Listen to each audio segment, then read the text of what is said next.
चलिए शुरू करते हैं। तो आज है लेक्चर नंबर 6।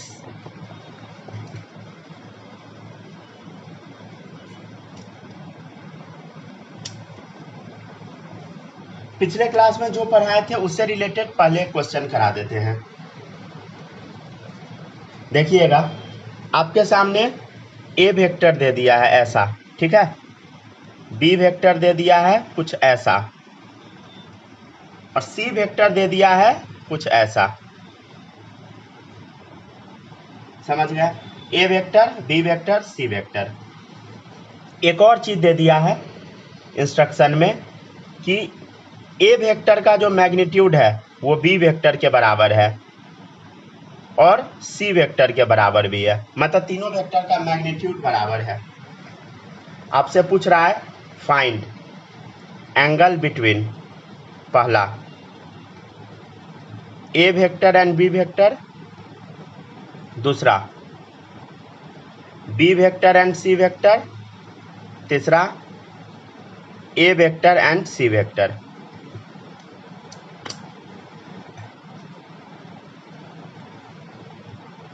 अच्छा, स्क्रीन लेट से दिख रहा है ना, एक सेकंड रुक जाइए। चलिए कॉपी कीजिए तब तक।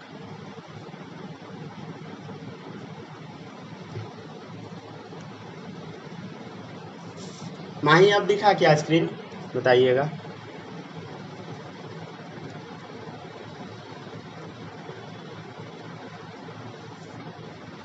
अब दिख गया होगा। चलिए कॉपी कीजिए क्वेश्चन।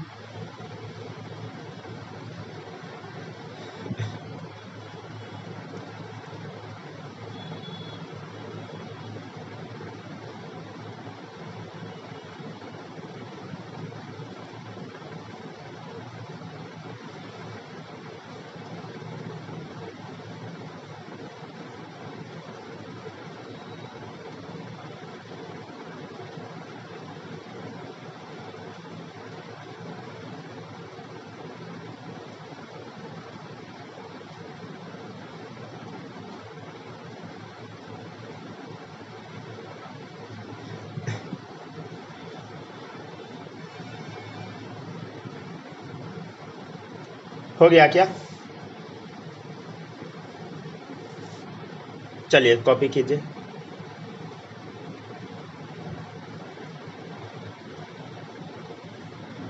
पीयूष आप भी साथ में लिखते चलिएगा, ठीक है।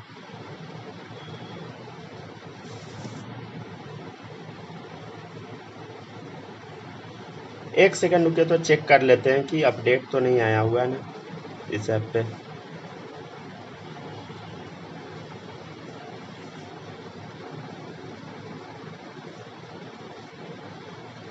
नहीं, ठीक है।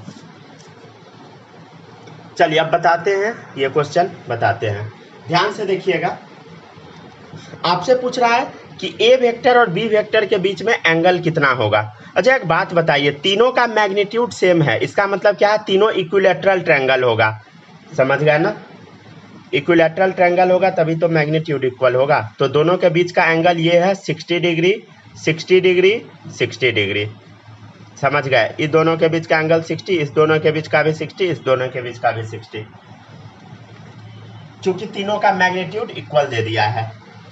अब आपसे पूछ रहा है कि ए और बी के बीच का एंगल बताओ। ए वेक्टर और बी वेक्टर के बीच का एंगल बताओ। हम आपको क्या सिखाए थे, जब भी हेड और टेल आ जाए तो क्या करो, 180 में से घटा दो, तो 180 माइनस 60। समझ गया? देखिए बी और सी के बीच में फिर से हेड टेल आ गया, हेड और टेल, क्या करो बोलो, 180 माइनस कर दो, जो भी इंटीरियर एंगल है 60 डिग्री।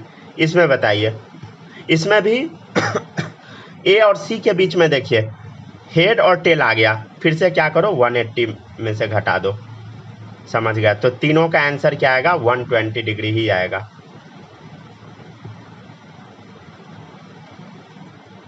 माही मेरा आवाज नहीं जा रहा क्या क्लियर?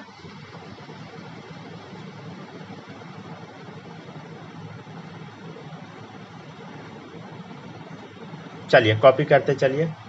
पीयूष स्क्रीन नहीं दिख रहा है क्या आपको?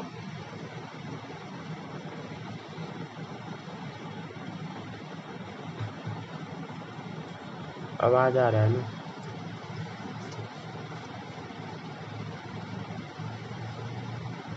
चलिए ठीक है, कॉपी करते जाइए। दिख नहीं रहा मतलब लेट से दिख रहा। अच्छा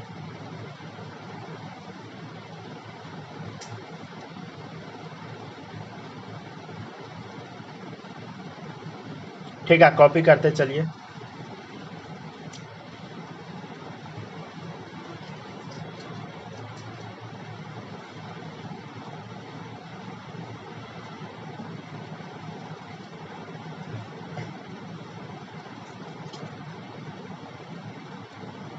चलिए अब दिख जाएगा।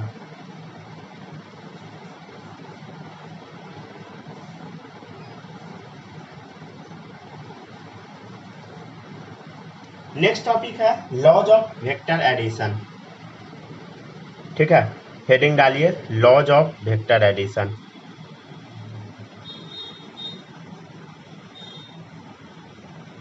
इसमें आपको 3 लॉ पढ़ाया जाएगा। ठीक है, 3 लॉ। पहला रहेगा ट्रायंगल लॉ।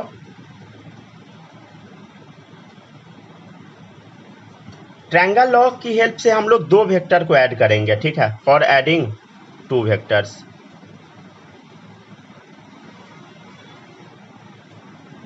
इसके बाद आएगा पैरेललोग्राम लॉ।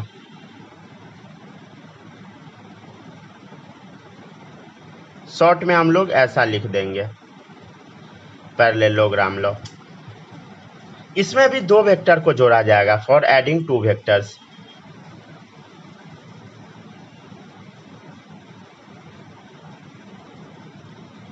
इसके बाद लास्ट में आएगा पॉलीगन लॉ। पॉलीगन लॉ में हम लोग 2 से ज्यादा वेक्टर को ऐड करेंगे for adding more than 2 vector.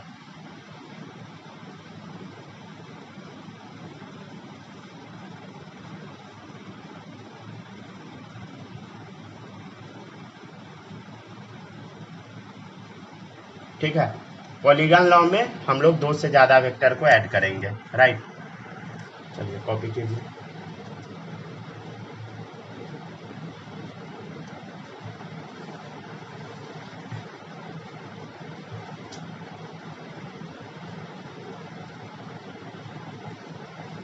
इसके बाद हम पहला लॉ पढ़ेंगे ट्रायंगल लॉ। इसको कॉपी कीजिए।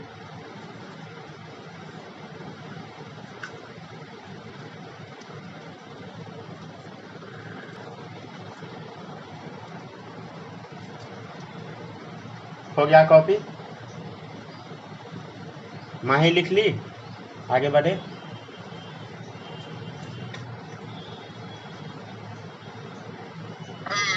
चलिए ठीक है, अब अगले लॉ पे हम चलते हैं। अगला लॉ है ट्रायंगल लॉ। शुरू करते हैं ट्रायंगल लॉ से, फिर पैरेललोग्राम पढ़ेंगे, फिर पॉलीगन हम लोग देखेंगे। तो सबसे पहला लॉ आज हम लोग देखेंगे ट्रायंगल लॉ। अभी बता दिए 2 वेक्टर को हम ऐड करते हैं इससे। ट्रायंगल लॉ आज हम लोग ट्रायंगल लॉ का बेसिक बस पढ़ लेंगे। ठीक है, अगली क्लास में हम लोग इसका मैग्नीट्यूड निकालना भी सीखेंगे। आज हम लोग समझते हैं कि आखिर ये लॉ होता क्या है। तो देखिएगा, सबसे पहले लिखिए if 2 vectors represent 2 sides of a triangle in same order। क्या? चले लिख लीजिए। अच्छा, नेटवर्क इश्यू हो रहा है, लिखिए। हाँ, पॉज किए हुए हैं। Then their resultant is represented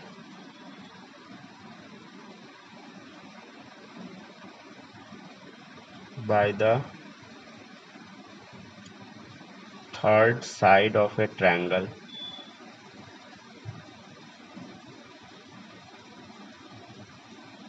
in reverse order।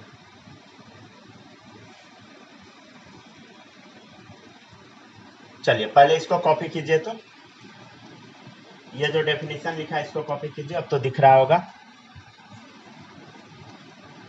फिर समझाते हैं क्या लिखा हुआ है।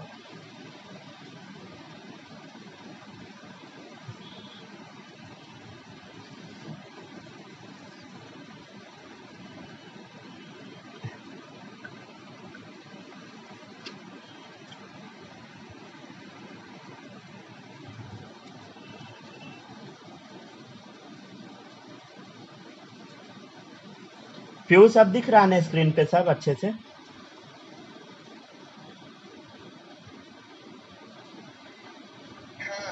ठीक है, नोट कीजिए। If two vector represent two side of a triangle in the same order, then the resultant is represented by third side of a triangle in reverse order. ठीक है, ये है इसका डेफिनेशन। अब इसका मतलब क्या होता है हम आपको समझाते हैं। ठीक है, इसका मतलब समझने का कोशिश कीजिएगा। एग्जाम्पल नंबर 1,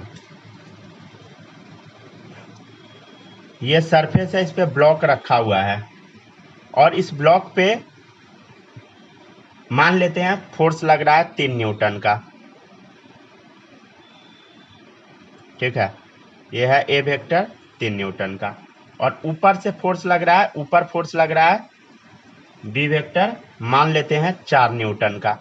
तो अब आपको इसका रिजल्टेंट बताना है। तो रिजल्टेंट आप तुरंत बता सकते हैं, लेकिन इसका एक तरीका होता है। क्या करना है बताइए? ये जो ए वेक्टर है पहले उसको ड्रॉ कर लीजिए। ठीक है, ए वेक्टर हम ड्रॉ कर लिए। ठीक है सर, ड्रॉ कर लिए। अब आपको क्या करना है, ये जो बी वेक्टर है ना सेम ऑर्डर में ड्रॉ करना है। जैसे यहां देखिए टेल हेड कर दिए। तो अब अगला जो वेक्टर करना है उसका क्या करना है, आपको टेल लाना है हेड के बगल में, हेड के बगल में टेल लाना है। ठीक है, देखिए टेल हेड। अब क्या करना है, टेल हेड फिर से। तो ये हुआ सेम ऑर्डर में और ये 4 न्यूटन का है, समझ गए? तो बी वेक्टर हम बना दिए। थोड़ा बड़ा क्यों बना दिए? क्योंकि ये छोटा है 3 न्यूटन है, ये 4 न्यूटन है, तो देख के पता लग रहा है कि ये थोड़ा बड़ा है, ये छोटा है। ठीक है, तो देखिए if two vector represent two side of a triangle. ठीक है, दो vector two side of a triangle को रिप्रेजेंट करता है इन सेम ऑर्डर। देखिए सेम ऑर्डर में है, मतलब टेल हेड फिर tail head, then their resultant is represented by third side of a triangle. Then resultant जो होगा इस ट्रायंगल का थर्ड साइड होगा इन रिवर्स ऑर्डर। मतलब इसमें क्या करना है, आपको उल्टा कर देना है, राइट? मतलब जैसे यहां देखिए टेल हेड, तो अब क्या होना चाहिए, हेड हेड हो जाना चाहिए, समझ गए? तो ये इसका रिजल्टेंट है। तो ए वेक्टर और बी वेक्टर का जो रिजल्टेंट है, मतलब फाइनल आंसर जो है वो यही है, समझ गए? ये वाला लाइन, समझ गए? तो ये बस ग्राफिकल मेथड है, समझ गए ना? इसका वैल्यू क्या है वो हमको नहीं पता, हालांकि आप वैल्यू बता सकते हैं, 3 न्यूटन है, 4 है तो 5 बता दीजिएगा, लेकिन वो इस क्वेश्चन में बस आप बता सकते हैं, अगले क्वेश्चन में नहीं। तो इसका एक तरीका होता है, वो तरीका आपको सिखाया जाएगा कल। उससे पहले आपको ढेर सारा क्वेश्चन अब करवाते हैं।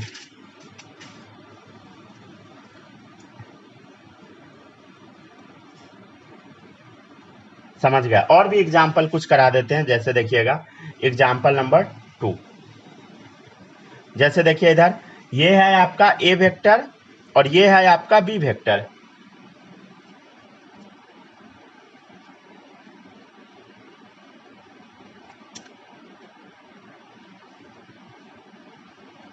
बस 1 मिनट, चलिए कॉपी करते चलिए, पॉज कर देते हैं बस, हाँ कॉपी कर लीजिए।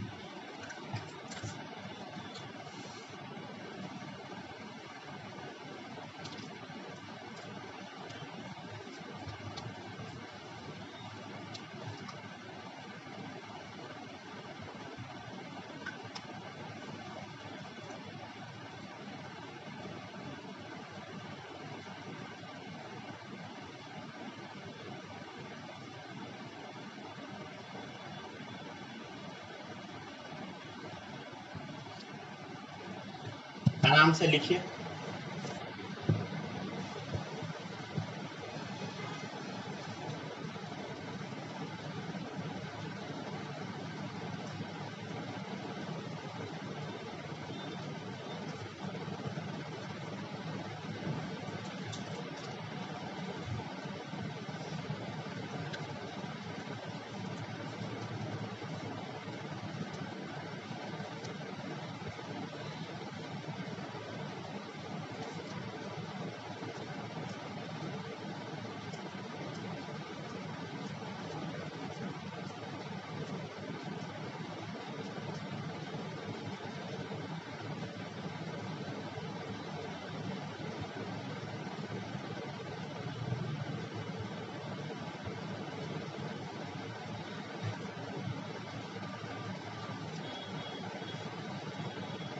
पीयूष दिख रहा है ना स्क्रीन पे?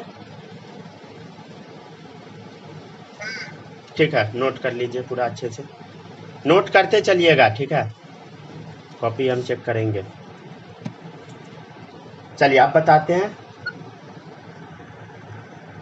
अब देखिएगा नेक्स्ट, अब देखिए अगला एग्जाम्पल, ए वेक्टर ऐसा है, बी वेक्टर ये है, राइट। अब दोनों का हमको क्या करना है, फाइनल निकालना है, रिजल्टेंट क्या होगा। तो बड़ा सिंपल है, क्या करना है बताइए, ये ए वेक्टर बना देना है और बी वेक्टर कैसा, कुछ ऐसा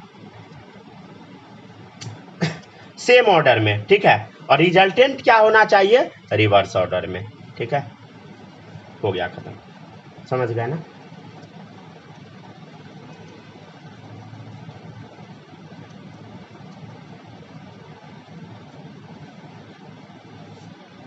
समझ गया, बहुत सिंपल है। जैसे और भी क्वेश्चन है, एग्जाम्पल नंबर 3, जैसे देखिएगा, ये एक ब्लॉक पड़ा हुआ है, राइट, ठीक है ना, और इस ब्लॉक पे 3 न्यूटन फोर्स इधर लग रहा है और 4 न्यूटन फोर्स इधर लग रहा है, ठीक है। ये मान लेते हैं ए वेक्टर है, ये मान लेते हैं बी वेक्टर है, रिजल्टेंट निकालना है। बड़ा सिंपल है, क्या करना है बताइए, सबसे पहले ये ए वेक्टर बना लीजिए, ठीक है, फिर क्या कीजिए,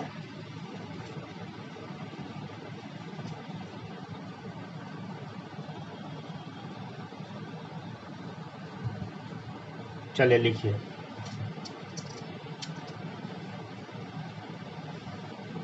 लिखते जाइए माही, लिखते जाइए, आपका नेटवर्क स्लो लगता है।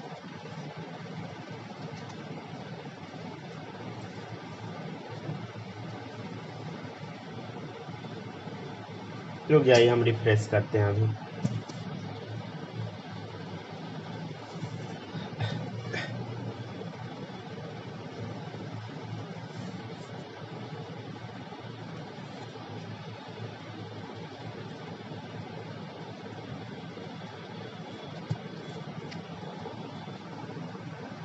चलिए अब एकदम फ्रेश दिखिएगा, रुक जाइए, रिफ्रेश हम फिर से कर दिए हैं।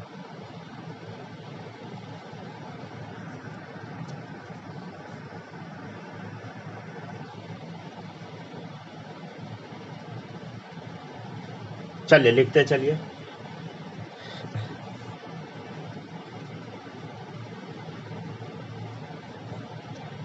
ठीक है। अब बताते हैं, देखिएगा ए वेक्टर ऐसा है, बी वेक्टर क्या कीजिए, सेम ऑर्डर में बनाना है, राइट। देखिए बी वेक्टर हम ऐसा बना दिए, रिजल्टेंट क्या होगा, कुछ नहीं करना है, बस इसको जोड़ दो अपोजिट ऑर्डर में, समझ गया ना। चलिए इसको नोट डाउन कर लीजिए।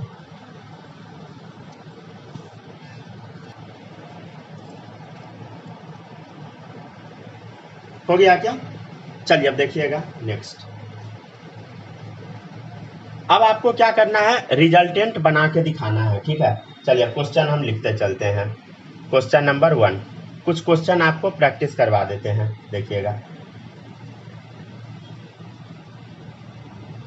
ए वेक्टर ये है, बी वेक्टर ऐसा है, इसका रिजल्टेंट आपको बताना है, प्रैक्टिस करके बताइए।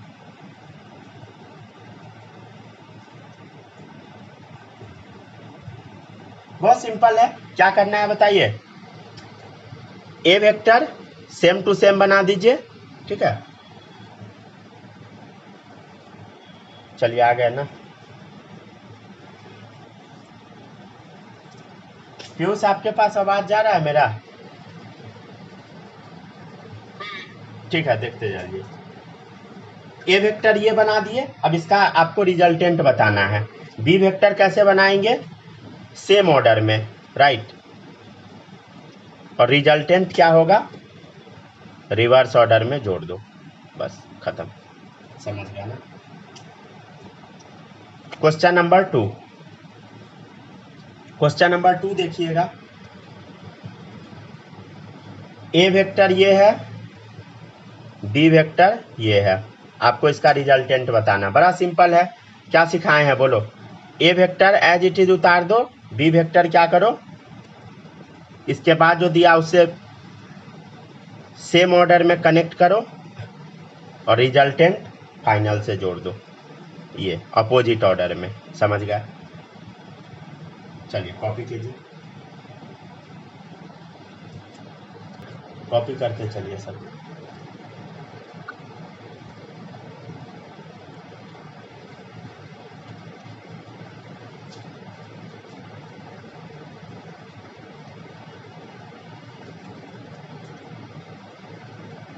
हो गया ना कॉपी? चलिए ठीक है, पीयूष आप भी लिखते चलिएगा। चलिए अब देखिएगा क्वेश्चन नंबर 3। ये मान लेते हैं ए वेक्टर है, ये मान लेते हैं बी वेक्टर है, ठीक है, ए वेक्टर बी वेक्टर। अब हमको क्या करना है, दोनों वेक्टर को जोड़ देना है, ठीक है, दोनों वेक्टर को जोड़ देना है। बड़ा सिंपल काम है, क्या करना है बोलो। ये है ए वेक्टर, ये है बी वेक्टर, दोनों को क्या करना है, जोड़ना है, समझ गए। तो आपको क्या करना है बोलो, a vector as it is copy कर दिए, हाँ सर हो गया कॉपी। बी वेक्टर क्या करना है, सेम ऑर्डर में, तो देखिए सेम ऑर्डर में अब जाके हुआ, और रिजल्टेंट क्या करो, इसको जोड़ दो फाइनल अपोजिट ऑर्डर में, ये देखो हो गया। जैसे और भी कुछ क्वेश्चन है, जैसे क्वेश्चन नंबर 4 देखिएगा, क्वेश्चन नंबर 4, ए वेक्टर बी वेक्टर जोड़ना है, राइट। बड़ा सिंपल है, क्या करना है बताइए, ए वेक्टर पहले बना लीजिए, फिर आप बी वेक्टर बना लीजिए सेम ऑर्डर में, और रिजल्टेंट जो होगा अपोजिट ऑर्डर में, ये हो गया, समझ गया। जैसे क्वेश्चन नंबर 5 है, ये देखिएगा, ए वेक्टर बी वेक्टर, ठीक है, जोड़ना है, बड़ा सिंपल है, क्या करना है बताइए। अच्छा देखिएगा ध्यान से, ए वेक्टर को हम पहले ड्रॉ कर लिए, अब बी वेक्टर को क्या कीजिए, ऐसा ड्रॉ कर दीजिए, समझ गए, और ये फाइनल जोड़ दीजिए, ये हो गया रिजल्टेंट, राइट। तो बड़ा सिंपल है, समझ गए, इसको कॉपी कीजिए।